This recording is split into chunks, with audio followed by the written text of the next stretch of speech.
Hello dear students, good morning to all of you. I hope you seen last video lecture. In the last video lecture session, I discussed about the teaching scheme and examination scheme of this economics for engineer subject. So in this video lecture session, I am going to start unit number 1 part 1. I bifurcate unit number 1 in the two parts, part 1 and part 2. So in this video lecture session, I discuss regarding the part 1, that the economic decision making. So some students are belongs from the Gujarati medium. So I am going to start my session, my lecture with both languages, Gujarati and English. So we can say that which student are belonging from the Gujarati medium, they can easily understand it. Okay, so let's start it. So here, first one, engineering economics. And what is the meaning of this engineering economics, first one, and why you should learn this economics, right? So whenever you are working in any field, at that time economics is very important, because whenever you are working in the company or any organization, or you can establish your own business, right, at that time economics can helpful for your profession. So that's why you should learn this engineering economics. Engineering is the profession in which knowledge of the mathematical and the natural science is gained by the study, experience, and the practical is applied with the judgment and develop why this utilize and the economically the material force nature for the benefit of the mankind. So engineering economics is a subject of vital importance to engineer. This subject is helpful to one understand the need of knowledge of economics for being an effective manager and decision maker. Okay, કે આ subject તમારે શું કામ ભણવો જોઈએ, કે as an engineer whenever you working, at that time step and step you have to require to take a decision, કે step by step તમે જ્યાં પણ જોબ કરતા હશો તો તમારે ડિસિઝન લેવું જરૂરી બનશે. તો ઇકોનોમિક એ તમને એક નવી એક કહેવાય કે નોલેજ પ્રોવાઈડ કરશે, કે જેના દ્વારા તમે એક ઇફેક્ટિવ મેનેજર અને એક સારા ડિસિઝન મેકર તરીકે તમે પ્રોવાઈડ થઈ શકો, એક સારા કહેવાય કે ડિસિઝન મેકર, કે કોઈ પણ સિચ્યુએશન છે તો એને કેવી રીતે હેન્ડલ કરવી, ક્યાંથી તમે ઇકોનોમિક જે છે ફિનાન્સ જે છે ક્યાંથી લેશો, તો એ બધી જ બાબત તમને જે છે એ પ્રોજેક્ટ જે છે એને એક્સેપ્ટ કરવો જોઈએ કે રિજેક્ટ કરવો જોઈએ, એ બધી જ માહિતી જે છે તમને આ ઇકોનોમિક્સ થ્રુ મળશે. Then content regarding this unit 1 part 1. So first one, there are the introduction to decision making, કે સૌથી પહેલા ઇન્ટ્રોડક્શન ડિસિઝન મેકિંગનું આવશે. Then second one is overview of decision making, then problems in decision making, role of decision making and decision making process. So from this there are the most IMP question is decision making process. Okay, so this subject is introduces in 2090, and in the 2090 GTU gave the last, we can say that GTU gave the mass promotion. So we cannot have any GTU paper, GTU examination paper, right? કે આપણી પાસે કોઈ GTUની કોઈ paper નથી, because કે આ subject 2019માં introduce થયો છે. તો આપણી પાસે જે પણ બેઝિક જે પણ બુક છે, ટેક્સ્ટ બુક છે, એમાંથી તમારે લર્ન કરવાનું છે ને PPTમાંથી, બરાબર? So first topic is the introduction to decision making. Okay, the end of the product of the managerial acts and decisions. Decisions are made on the basis of the objective information and the subjective judgment of the individual. Decision making or the joint decision is made by the board, committee or the task force. કે decision જે છે એ શેના basis ઉપર લેવામાં આવે છે, કે નિર્ણય પ્રક્રિયામાં નિર્ણય કેવી રીતે લેવામાં આવે છે. તો નિર્ણય જે છે એ હંમેશા બોર્ડ મિટિંગ, કે જો કંપની હોય તો એમાં બોર્ડ મિટિંગ દ્વારા લેવામાં આવે છે. કોઈ એવી કમિટી જે છે કે જે આના માટે વર્ક કરતી હોય એના દ્વારા એ ડિસિઝન લેવામાં આવે છે. Thus, the decision we can say that the objective information plus subjective information, કે ડિસિઝન એટલે કે તમે નિર્ણય કેવી રીતે લઈ શકો, કે તમારી પાસે જે ઓબ્જેક્ટિવ ઇન્ફોર્મેશન છે અને સબ્જેક્ટિવ ઇન્ફોર્મેશન છે એ બંનેને એડ કરીને તમે ડિસિઝન લઈ શકો છો. Then what are the types of decision, કે ડિસિઝનના કયા કયા ટાઈપ છે. First one there are the programmed and non programmed decision, કે ઓલરેડી તમે ડિસાઇડ હોય, પ્લાન હોય, એ જે ડિસિઝન જે તમે લ્યો છો there are the program decision. And કોઈ કેઝ્યુઅલી કોઈ અકસ્માતથી કોઈ પણ કહેવાય કે આકસ્મિક રીતે જે ડિસિઝન લેવામાં આવે એ બધા નોન પ્રોગ્રામ ડિસિઝન છે. જે એક્ઝામ્પલ લઈએ કે કંપની છે તો એના માટે raw material, they have two purchase raw material, they have two purchase, we can say that raw material, then after they have to working on the machinery, purchase machinery. So there are the program decision કે એને ખરીદવાના છે, એને ખ્યાલ છે. But non program decision means what, કે કહેવાય કે occasionally કોઈ પણ ડિસિઝન આવે કે કોઈ કહેવાય કે કોઈ એવી સિચ્યુએશન ક્રિએટ થાય છે કે જેના દ્વારા એ ડિસિઝન લેવા જ પડે, તો એ બધા કેવા કહેવાય છે? Non program decision. Then second type is strategic decision and tactical decision. Strategic એટલે શું કહેવાય? સ્ટ્રેટેજી એટલે કહેવાય છે વ્યૂહરચના, બરાબર છે? કે કોઈ પણ ફર્મ છે, કંપની છે, ઓર્ગેનાઇઝેશન છે, એને પોતાની એક કોઈ સ્ટ્રેટેજી હોય છે. એ સ્ટ્રેટેજી બનાવવા માટે જે ડિસિઝન લે છે એને સ્ટ્રેટેજિક ડિસિઝન કહેવાય છે. અને ટેક્ટિકલ decision there are the day to day working life decision, કે જે ડે ટુ ડે ડિસિઝન જે લેવાતા હોય એ બધા ટેક્ટિકલ ડિસિઝન કહેવાય છે. Then unique and routine decision. કે unique decision there are the considered as diversification, then after merger, બરાબર છે? કે કોઈ યુનિક, કોઈક અલગ, કે કંપની જે છે વર્ક કરતી હતી હવે એ બીજા એક સેગમેન્ટમાંથી બીજા સેગમેન્ટમાં જાય છે, તો એ યુનિક ડિસિઝન. એક્ઝામ્પલ લઈએ કે લક્સ કંપની જે છે, બરાબર છે, તો એ સોપ બનાવતી હતી પહેલાં, હવે લક્સથી એક ગાર્મેન્ટ તરફ જાય છે, સો એ જે છે ક્લોથ બિઝનેસ કરે છે, લક્સ ટુ લક્સ લાયરા, બરાબર છે? તો એ જે ડિસિઝન છે એ શું આવશે? Unique decision. રૂટીન ડિસિઝન એટલે કયા? કે જે રેગ્યુલરલી એ લેતા હોય, કે રો મટીરિયલ માટે, મશીનરી માટે, તો એ બધા રૂટીન ડિસિઝન છે. Then after organisational and the personal decision, કે કંપની પોતાના માટે જે પણ ડિસિઝન કરતી હોય, જે પણ નિર્ણયો લેતી હોય, they are the organisational decision. Employees માટે જે પણ ડિસિઝન લેવામાં આવે they are the personal decisions. Then plan decision and emergency decision, they self stated. કે પ્લાન ડિસિઝન એટલે કેવા હોય? કે પહેલાંથી પ્લાન હોય અને એ તમે પ્રોગ્રામ માટે જે ડિસિઝન લેતા હોય તો એ પ્લાન ડિસિઝન. ઇમરજન્સી કોઈ સિચ્યુએશન ક્રિએટ થાય છે અને ડિસિઝન લેવા પડે, so there are the emergency decision. Then after permanent and ad hoc decision. Permanent કે જે હંમેશા માટે, કાયમ માટે જે તમે ડિસિઝન લેવાના હોય. એક્ઝામ્પલ લઈએ કે ડાયવર્સિફિકેશન કરો છો, મર્જર કરો છો બીજી કંપની સાથે, તો એ પરમનન્ટ ડિસિઝન છે. એડહોક ડિસિઝન એટલે શું? કે કોઈ ટેમ્પરરી ટાઈમ માટે કોઈ ડિસિઝન લેવાના હોય તો એ છે એડહોક ડિસિઝન, શોર્ટ ટાઈમ માટે. Then after nature of decision making. So nature of decision making, there are the dictatorial decision making. Then second one, mutual exclusive decision, collectively and executively decision, then complementary decision. So આ જે છે જે પણ decision જે છે એ આપણે one by one જોશું. So here you see that from the first slide, here there are the first slide you see there are the dictatorial decision means what? When the nature of decision is involved, the impact of two opposite force and optimum level and the decision is made the intersecting point. Okay, so see here.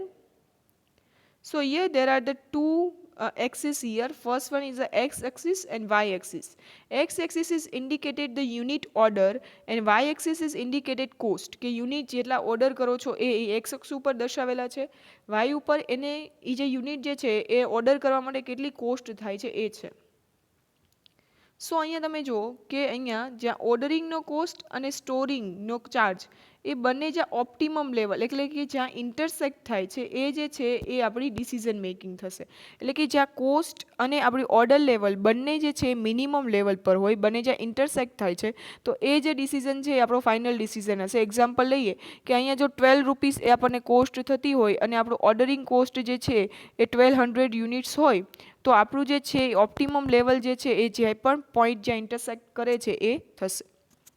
Second one is a mutually executive decision. Means what? Mutually executive decisions is involve the selection of any alternative out of the two or more given alternative. કે એકથી વધારે આપણી પાસે option હોય એમાંથી કોઈ એક option આપણે ચૂઝ કરવાનો હોય, સિલેક્ટ કરવાનો હોય તો એને મ્યુચ્યુઅલી એક્ઝિક્યુટિવ ડિસિઝન કહેવાય છે. The company has to buy only one machine out of the two or more models is available. So such decision is involved the benefit cost analysis for the each alternative, and alternative which has highest net benefit is selected from among the two several alternatives. Example આપણે હું તમને આનું આપું કે કોઈ company છે, બરાબર છે. હવે એની પાસે એક જગ્યા છે, એક લેન્ડ છે, બરાબર. લેન્ડ જે છે એ એક જ છે, પણ એ લેન્ડ પર એની પાસે ત્રણ ઓપ્શન છે કે એ પોતે કોઈ હોસ્પિટલ બનાવી શકે, એજ્યુકેશન સેક્ટર બનાવી શકે કે કંપની બનાવી શકે. હવે જો એ એજ્યુકેશન સેક્ટર બનાવે છે તો એને આપણે એઝ્યુમ કરીએ કે 1 લાખ રૂપીસ નફો થાય છે, પ્રોફિટ થાય છે. અને જો એ હોસ્પિટલ બનાવે છે તો એને 2 લાખ રૂપીસ બેનિફિટ થાય છે, અને કંપની એસ્ટાબ્લિશ કરે છે તો 3 લાખ રૂપીસ જે છે એને ઇન્વેસ્ટમેન્ટ થ્રુ બેનિફિટ થાય છે. તો અહીંયા એ એનાલિસિસ કરશે કોસ્ટ બેનિફિટ એનાલિસિસ, એટલે કે શું કે કેટલો ખર્ચો થાય છે ને સામે એને કેટલું બેનિફિટ થાય છે. તો આપણે જોયું કે સૌથી વધારે બેનિફિટ એને કયા ઓપ્શનમાં મળે છે? યસ, ઓફકોર્સ થર્ડ ઓપ્શન, કંપનીમાં, બરાબર છે. તો એ કયું ઓપ્શન સિલેક્ટ કરશે? Third option. તો આ જે ઓપ્શન જે સિલેક્ટ કરશે એને કહેવાય છે mutually executive decision. Okay, I hope you understand it. Then after, here there are the third topic is the collectively executive decision. So decision rule is based on the ranking of project. અહીંયા જે છે એ project જે હોય, ધારો કે example લઈએ કે ABCD એવી રીતે 4 પ્રોજેક્ટ હોય તો એને રેન્ક આપવામાં આવે. એ રેન્ક વાઇઝ જેને વધારે ફર્સ્ટ રેન્ક ઉપર હશે એ પ્રોજેક્ટ આપણે સિલેક્ટ કરશું. જોઈએ information. In the collective executive decision, several alternatives are involved, and each alternative has to be considered. The planning to sell evaluate every alternatives in the terms of defined objectives rank, and all alternatives in the terms of higher priority and to the lower priority. As consider the decision term, we can say that this can be explained with the following example. કે કોઈ પણ company હશે કેવી રીતે કામ કરશે કે decision જે છે એ લેશે રેન્ક વાઇઝ, કે ફર્સ્ટ પ્રેફરન્સ જેને આપવામાં આવશે જે પ્રોજેક્ટને એ પ્રોજેક્ટ જે છે એ સિલેક્ટ કરવામાં આવશે. અહીંયા કીધું છે a company has a limited capital resource, કે કોઈ કંપની જે છે એની પાસે કેપિટલ એટલે કે જેને કહેવાય છે ગુજરાતીમાં મૂડી એટલે કે પૈસા ઓછા છે. So they have to following 4 investment proposals screen, કે એ લોકોને 4 ઇન્વેસ્ટમેન્ટ પ્રપોઝલ્સ છે. First one to buy the machine, કે મશીન બાય કરી શકે છે. Second to construct the internal roads, કે એની કંપનીના રોડ જે છે એ બનાવી શકે છે. Third option to construct the boundary, કે બાઉન્ડ્રી બનાવી શકે છે. અને four option to develop the gardening to beautify the campus, કે કેમ્પર્સને સારું બનાવવા માટે એ કેમ્પર્સને સારું દેખાડવા માટે એ ગાર્ડનિંગ કરે. તો અહીંયા તમે જુઓ કે ફર્સ્ટ ઓપ્શન શું છે કે બાય ધ મશીન, કે મશીન જે છે એ વધારે ઇમ્પોર્ટન્ટ છે બાય કરવું. બીજા તે 3 ઓપ્શન છે એ પછી પણ કરી શકાય છે, right. So according to rank they have two select the option. So it's called the collectively executive decision. Okay, I hope you understand it. Then fourth one is the complementary decision. Decision rule is the portfolio decision through the allocation of resources. In the business environment, there are the several decisions area wherein the limited resources are fully allocated to percentile basis. So the popular examples is to be a portfolio investment in the different and the equity shares A, B, C in the terms of return and risk characteristics. કે અહીંયા જે છે એ કેવી રીતે develop કરવામાં આવે છે તો કે પર્સન્ટેજ બેઝિસ ઉપર, કે તમારી પાસે 1 લાખ રૂપીસ, આપણે એક્ઝામ્પલ લઈએ કે તમારી પાસે 1 લાખ રૂપીસ છે તો તમે A, B અને C જે છે, બરાબર છે, A સિક્યોરિટી, A એક શેર છે, B છે અને C છે. તો આમાં તમે 10% ઇન્વેસ્ટમેન્ટ કરો છો, આમાં 20 કરો છો એન્ડ રિમેનિંગ 70% જે છે એ સીમાં કરો છો. તો આ જે છે એ કેવા કહેવાય છે? Complementary decision. Then after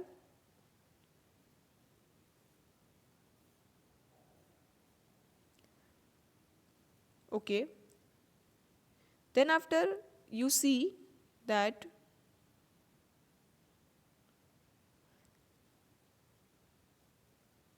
here there are the decision types. You see that here there are the technical, we can say techniques for the decision making. So here there are the first technique is the qualitative decision model and second one is the quantitative decision model. So first one is a qualitative decision model. સો આમાં જે છે technique કે આ decision making જે છે એ કઈ technique પરથી કરી શકાય, તો એના બે ટાઈપ છે, એક છે ક્વોલિટેટિવ અને બીજું છે quantitative. Qualitative is self stated કે ક્વોલિટેટિવ જે છે મેથડ, તો એમાં ક્વોલિટીને ધ્યાનમાં રાખવામાં આવે છે. તો એના ત્રણ ટાઈપ છે. એક છે ઇન્ટ્યુશન. ઇન્ટ્યુશન એટલે શું કહેવાય, ગુજરાતીમાં એને કહેવાય છે ગટ ફિલિંગ. બરાબર છે, કે તમને અંદરથી જે પણ મેનેજર છે, જે એક્સપિરિયન્સ પર્સન જે છે, તો એને ગટ ફિલિંગ, એનું ઇન્ટ્યુશન કે એનું માઇન્ડ જે કે બરાબર છે કે એ એના ઇન્ટ્યુશન વાઇઝ જે પણ ડિસિઝન લેવામાં આવે તો એને ક્વોલિટેટિવ ડિસિઝન કહેવાય છે.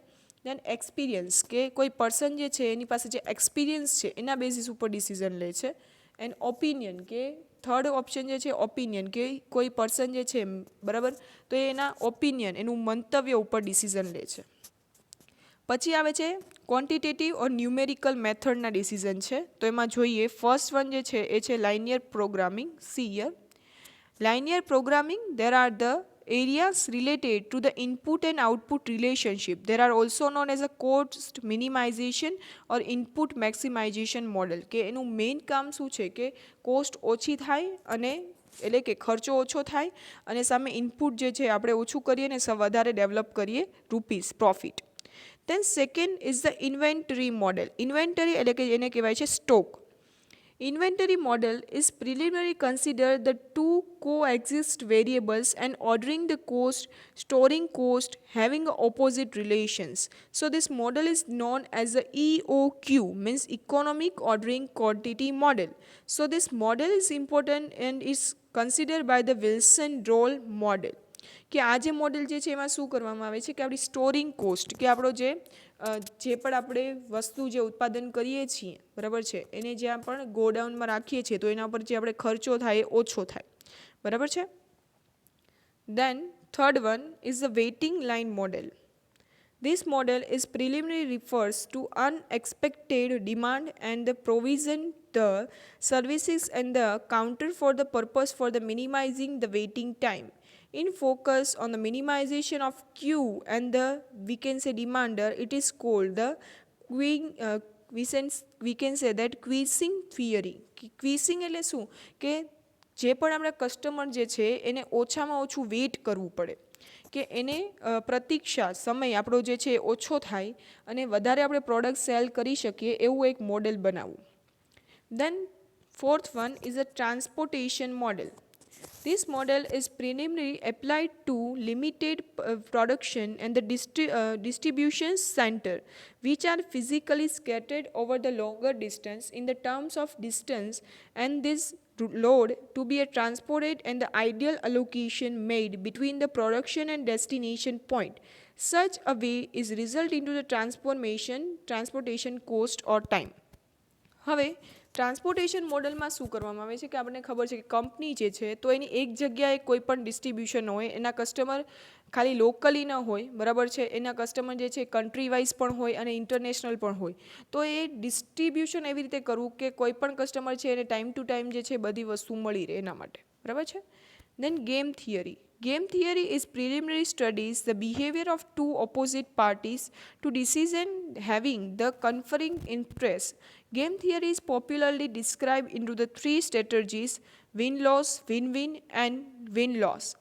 So generally strategy are considered either manipulated in the such as a way so that situation may be converted into the win-win strategies. Such a compromise to describe the congruence of the interest and it's always beneficial to the both parties in the game. Game થિયરીમાં એવું હોય છે કે જે supplier બરાબર છે એટલે company અને કસ્ટમર બંનેને વિન વિન સિચ્યુએશન એટલે કે બંનેને લાભ મળી રહે, એટલે કંપનીને પણ પ્રોફિટ થાય અને કસ્ટમરને પણ સેટિસ્ફેક્શન થાય પ્રોડક્ટથી, તો એવી સ્ટ્રેટેજી બનાવી. So win win situation. Then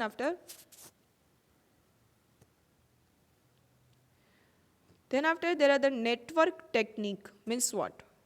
Network techniques are generally applied to the long-term project like the civil construction or the shipbuilding. Under this technique, the work is classified into the similar components which are described as the activities. All activities are classified into the three categories: preceding, succeeding and the concurrent. So generally two popular methods are used for this inter relationship among the varied activity is a CPM, critical path method, and PRT means program evaluation and rating method. Okay, so આ method જે છે એનો use શું કરવામાં આવે છે કે ઓર્ગેનાઇઝેશનમાં કંપનીમાં ઘણી બધી એક્ટિવિટી થાય કે પ્રોડક્શનની activity, transportation, waiting, storing, purchasing, selling, તો આ બધી એક્ટિવિટી જે છે એ ઓછામાં ઓછા ટાઈમમાં થાય અને કંપનીને પ્રોફિટ મળી રહે, તો એના માટે આ નેટવર્ક થિયરી જે છે એ આવે છે. Then after simulation. Simulation is such a model which are considering the multiple and the interacting variables. Various alternative scenario with the fixed quantity and the interrelation among the defined variable are considered as on the optimum selection of the alternatives made. કે simulation જે છે એમાં optimum જે છે એ method લેવામાં આવે છે કે જેનાથી ઓછા ટાઈમમાં વધારે પ્રોફિટ મેળવી શકાય. Then after last one is a decision tree model, where the nature of decision is such that the impact of the future outcome can be known only after the lapse of time. So this method is applied generally for the future outcomes are considered as the node and the subjective probability are assigned to each outcome of the nodes. So at the each node there are the branching or mode about the problem outcome, and the branch like the left to right branch is developed. So through this backwardization process from right to left, the joint the probability and optimum decision level are developed. So decision tree હોય તો એમાં આવા node હોય, બરાબર છે, આવી રીતે round સર્કલમાં નોડ હોય, બરાબર છે, કે અહીંયા જે છે એ એક્ઝામ્પલ લઈએ કે અહીંયા પ્રોડક્શન થાય છે અને અહીંયા સેલિંગ થાય છે, તો એ બંનેને આ કોઈ એક પ્રોસેસ જે છે કોઈ એક ડેસ્ટિનેશન સુધી ઓછામાં ઓછા ટાઈમમાં કેવી રીતે પહોંચાડવું એની એક થિયરી આવે છે, પણ એ થિયરી તમારે લર્ન નથી કરવાની, તમારે જસ્ટ ખાલી આ ઇન્ફોર્મેશન લેવાની છે, બરાબર. Then after problems in the decision making. Decision making આપણે કરીએ તો આપણને કયા કયા પ્રોબ્લેમ્સ થાય છે, તો ફર્સ્ટ વન છે ઇનકમ્પ્લીટ ઇન્ફોર્મેશન. જો ઇન્ફોર્મેશન ઇનકમ્પ્લીટ હોય તો કોઈ પણ ડિસિઝન જે છે એ સાચા લેવાતા નથી.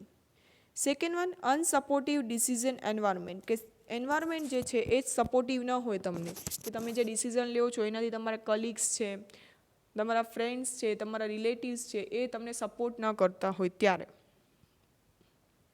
ઇનકરેક્ટ ટાઈમ, કે જો ટાઈમ વયો જાય, બરાબર છે, કે વિધાઉટ ટાઈમિંગ જો પણ ડિસિઝન લેવામાં આવે તો એ ડિસિઝન જે છે એ ઇનએપ્રોપ્રિએટ બની જાય છે. ઇનએફેક્ટિવ કમ્યુનિકેશન, કે કમ્યુનિકેશન જે છે ઇનઇફેક્ટિવલી થયું હોય તો રાઇટ ઇન્ફોર્મેશન અને રાઇટ ડિસિઝન શેર નથી કરી શકતા.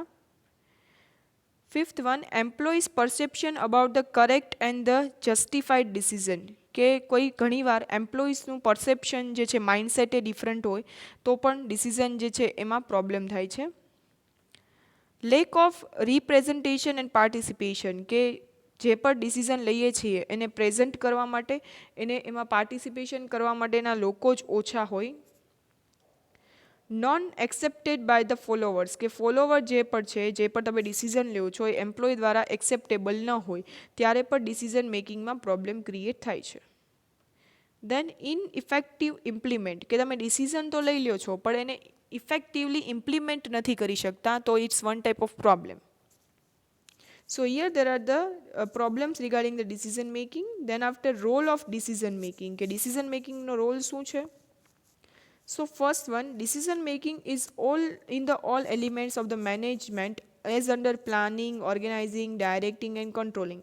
કે ડિસિઝન મેકિંગ જે છે બધી જગ્યાએ, કે તમે સ્ટાર્ટિંગ કરો છો બિઝનેસ ત્યાંથી પ્લાનિંગ કરવા માટે, તમે જે પણ વસ્તુ લાવો છો એને ઓર્ગેનાઇઝ કરવા માટે, ડાયરેક્ટ કરવા માટે, આફ્ટર ડાયરેક્ટિંગ જે છે તમારું વર્ક બરાબર થાય છે કે નહીં એને કંટ્રોલ કરવા માટે, તો બધી જ જગ્યાએ ડિસિઝન મેકિંગ જે છે એ રિક્વાયરમેન્ટ છે. Second one decision in all areas of management, like કે પ્રોડક્શન કરો છો તમે તો પ્રોડક્શન કઈ પ્રોડક્ટનું કરવું, ક્યારે કરવું, કેટલું કરવું, તો એ પ્રોડક્શન માટે પણ ડિસિઝન લેવા માટે. માર્કેટિંગ, તો માર્કેટિંગમાં કઈ પ્રોડક્ટ સેલ કરશો, કેવી રીતે કરશો, ક્યારે કરશો, કેવી એડવર્ટાઇઝ કરશો, તો એ બધું માર્કેટિંગમાં આવે છે, તો ત્યારે ડિસિઝન મેકિંગની રિક્વાયરમેન્ટ છે. ફિનાન્સ, પૈસા, બરાબર છે, જે કહીએ છીએ, તો ફિનાન્સ ક્યાંથી લાવશો, ઓન મૂડીમાંથી લાવશો કે વિથડ્રોલ મૂડીમાંથી લાવશો, બરાબર છે, કે બોરોડ મૂડીમાંથી લાવશો, બરાબર છે, તમે પોતાના પૈસા લાવશો કે લોન લેશો. હ્યુમન રિસોર્સિસ, કેટલા લોકોની રિક્વાયરમેન્ટ છે, કે કેવા સ્કિલની રિક્વાયરમેન્ટ છે, ક્યાંથી લાવશો તમે. Third one decision at the all level, બધી જ જગ્યાએ ડિસિઝન લેવા પડે છે કે ટોપ લેવલ એટલે કે CEO, મેનેજર એ પોસ્ટ પર જે કામ કરે છે એને પણ ડિસિઝન લેવા પડે છે. મિડલ પોસ્ટ પર એટલે કે ડિપાર્ટમેન્ટ વાઇઝ જે પણ હેડ છે એને પણ ડિસિઝન લેવા પડે છે અને બોટમ સ્ટેજ પર પણ ડિસિઝન જરૂરી છે. Then fourth one, effectively and efficient and effective use of the scarce economic resources, કે આપણી પાસે ઘણા રિસોર્સિસ, ઘણા સ્ત્રોતો એવા છે કે જે સ્કેર છે, જેની આપણે અછત છે, તો એની કેવી રીતે ઉપયોગ કરવા કે જેનો એનાથી મેક્સિમમ યુઝ થઈ શકે. Then fifth one is the business growth, કે બિઝનેસનો ગ્રોથ કરવા માટે પણ ડિસિઝન જે છે એ તમારો વાઇટલ રોલ પ્લે કરે છે, કે જો તમે કરેક્ટ ડિસિઝન લ્યો છો તો ને તો જ તમારું જે છે એ બિઝનેસ ગ્રોથ થઈ શકે છે. મિશન એન્ડ ઓબ્જેક્ટિવ ઓફ અટેનમેન્ટ, કે જે પણ ઓબ્જેક્ટિવ જે છે તમારા, બરાબર છે, જે ગોલ છે એ તમે ડિસાઇડ કરી શકો છો. ફેસિલિટેટ ક્રિએટિવિટી એન્ડ ઇનોવેશન, કોઈ નવું ઇનોવેશન કરવા માટે ડિસિઝન જે છે એ જરૂરી છે. Problem solving and meeting the challenges, કે કોઈ ચેલેન્જ આવે છે તો એને સોલ્વ કરવા માટે, પ્રોબ્લેમ જે છે એને સોલ્વ કરવા માટે ડિસિઝન મેકિંગ એ ઇમ્પોર્ટન્ટ રોલ પ્લે કરે છે. Then after, here there are the topics are remaining regarding this decision making. So here there are considering that. So first one, there are the replacement model. This model is used for the long term project like the electricity transmission tower, rail tower, water supply, drainage and the network, and the generally appropriate for the replacement. કે કોઈ તમે replacement model જે છે એ પણ એક quantitative model છે, કે તમે એક જગ્યાએ બીજી વસ્તુને લાવો છો તો કેટલી સપ્લાય જોશે, કેટલું વોટર સપ્લાય જોશે, ડ્રેનેજ ફેસિલિટી જોશે કે નહીં. Then break even point. Break even point is a one type of point કે જ્યાં તમારું કન્ટ્રીબ્યુશન, બરાબર છે, કે જ્યાં નો પ્રોફિટ નો લોસની સિચ્યુએશન છે, કે જ્યાં તમે ઇન્વેસ્ટમેન્ટ કર્યું છે, બરાબર છે, એટલું તમને રિટર્ન મળે છે, તમને પ્રોફિટ પણ નથી થતો, તમને લોસ પણ નથી થતું. Ratio analysis are considering on the basis of the balance sheet, કે કંપનીની બેલેન્સ શીટ હોય કે બરાબર છે, કે કંપનીને કેટલો પ્રોફિટ થયો છે, લોસ થયો છે, એના બેઝિસ ઉપર એનાલિસિસ કરી શકાય છે. Here there are the last topic of the decision making process, કે decision making process જે છે એક મોસ્ટ આઈએમપી છે, બરાબર. જોઈએ first stage identification of problem, કે સૌથી પહેલાં તમારે પ્રોબ્લેમ આઈડેન્ટિફિકેશન કરવાનો. એક્ઝામ્પલ લઈએ કે કોઈ કંપની જે છે એનો એક મેઇન પ્રોબ્લેમ છે કે સેલ્સ લેસ છે, બરાબર છે, તો they have to identify the problem that sales decrease day by day, કે સેલ્સ જે છે એ દિવસે ને દિવસે ઘટતું જાય છે. So stage 2 development the alternative. So they have to develop the alternative. શું કામ આવું થાય છે, બરાબર છે, કે એક્ઝામ્પલ લઈએ કે એમને 3 અલ્ટરનેટિવ ફાઇન્ડ કર્યા. ફર્સ્ટ અલ્ટરનેટિવ એવું છે કે machinery there are not working properly. Second option, employees are not working properly and we have not raw material for the production, બરાબર છે. So they have evaluate each alternative. હવે આ 3 અલ્ટરનેટિવને evaluate કરવાના છે કે ભાઈ એમ્પ્લોઈઝ જે છે એ શું કામ નથી વર્ક કરતા, they have to skill or not, કે એની પાસે સ્કિલ નથી કે છે, બરાબર છે. પછી સેકન્ડ જે ઓપ્શન છે કે ભાઈ મશીનરી જે છે એ આપણું ઓલ્ડ છે, ટ્રેડિશનલ છે, તો ન્યૂ મશીનરી જે છે એ લાવવા જોઈએ કે નહીં. એન્ડ થર્ડ ઓપ્શન કે રો મટીરિયલ જે છે અવેલેબલ નથી, તો રો મટીરિયલ ક્યાંથી લાવશું, બરાબર છે. એન્ડ આપણે જે છે આમાંથી 3 ઓપ્શનમાંથી સિલેક્ટ કરશું બેસ્ટ અલ્ટરનેટિવ, કે સારામાં સારું અલ્ટરનેટિવ સિલેક્ટ કરીએ કે ભાઈ 3 ઓપ્શન 3 આપણી પ્રોબ્લેમ છે, તો બેસ્ટ અલ્ટરનેટિવ શું છે કે કોઈ મશીનરી જે છે એ ટ્રેડિશનલ છે, તો આપણે મોડર્ન મશીનરી લાવવા જોઈએ. Then in the fifth stage implement the selected alternative, કે જો તમે સિલેક્ટ કર્યું કે ભાઈ મશીનરી નવા લાવવાના છે તો એને ઇમ્પ્લિમેન્ટ કરવું જોઈએ. So this is the we can say most IMP process regarding the decision making. So you should write these steps and then after write in description and give the example. In description માં લખવાનું છે ને એક example પણ આપવાનું છે. Okay. So thank you so much. અહીંયા જે છે આપણું યુનિટ 1 પાર્ટ 1 જે છે કમ્પ્લીટ થાય છે. તમને કોઈ પણ ક્વેરી છે અહીંયા સુધીના ટોપિકમાં કંઈ પણ ન સમજાતું હોય, કંઈ પણ એવો ટોપિક જે છે તો તમે મને વોટ્સએપ કરી શકો છો, કોલ કરી શકો છો, બરાબર છે, એની ટાઈમ. સો અહીંયા જે છે આપણે યુનિટ 1 પાર્ટ 1 જે છે regarding the decision making, that process of decision making, nature of decision making, role, problem, દેન આપણે ટેકનિક્સ ઓફ ડિસિઝન મેકિંગ એ અહીં આપણે કમ્પ્લીટ કરીએ છીએ. હવે જે નેક્સ્ટ યુનિટ જે હશે એ યુનિટ નંબર 2 પાર્ટ 2 હશે. Okay, so thank you so much.